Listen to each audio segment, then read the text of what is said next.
So the first deadlift variation is a dumbbell sumo deadlift. This is one of my favorite variations to give patients and clients because it's not too upright and it's not too forward bent. It's a nice happy medium to spread the load across the entire body. So to start, grab your dumbbell, try to pick a weight that's gonna make it hard to do 10 reps, but is doable. You can focus on the form, you're not straining. So start with your dumbbell between your feet, get it nice and straddled. Again, knees apart enough to make an arch in the foot. And then you reach the butt back like you're gonna wipe a chalkboard, and then lift. It's that simple. Make sure as you go that you're keeping the back straight. We're not rounding the back, and you're nice and tight. Those are the top two things: straight back and sucker punch tight, like somebody's gonna punch you in the gut.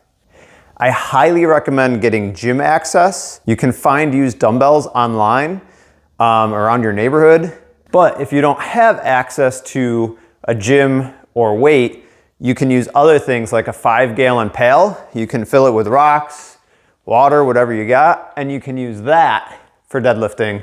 You can also use a backpack full of books or weights, whatever you have around, so you can practice loading that pattern. So for our next of the 3 deadlift variations is the Romanian deadlift. This one you won't need to use as much weight because you're gonna be stretching the muscles more.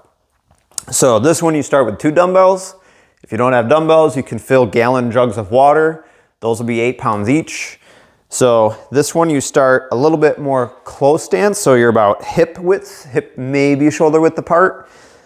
Dumbbells or whatever you have rest on the thighs, keeping the back nice and straight.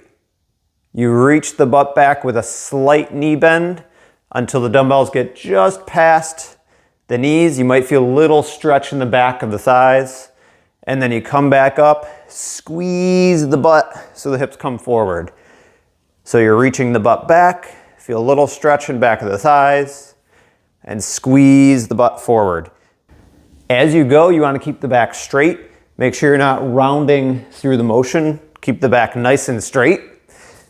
And remember, in our glute and core video, make sure you're keeping the core tight, like somebody's gonna punch you. That'll help support the back.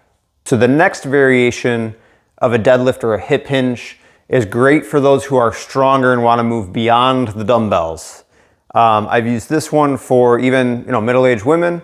One who was then able to, after strengthening this variation, was able to help her husband lift and move a washing machine. So this is a rack pull. For the video, I'm facing this way. Typically you would face that way in the power rack. We want to have our feet about hip to shoulder width apart. Nice tall spine and tight. That sucker punch tight. And then we reach the butt back, grab the bar, and then push the floor away to lift. And then you bring it slowly back down, and then push the floor away to lift. And back down, making sure the back stays straight the whole time. You want the safety pins set at a height that makes the bar just below your knees. I've found over the years that if we go a whole lot lower, it's hard for people to stay in position. So that's a conventional stance. You can also do a wider sumo stance where you're kind of like nice power ready position.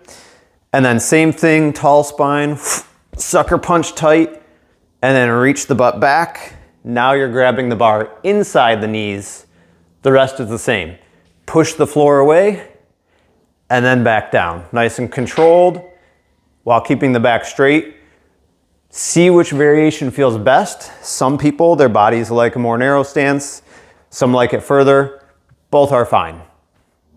When you're grabbing a barbell, there are knurling marks. So you have the rough part here, and then you have a smooth part. Use those to line your hands up. So for like a deadlift, you can line your index fingers up with the marks there. Whatever grip is comfortable, just make sure you're not offset because then the weight is going to be offset.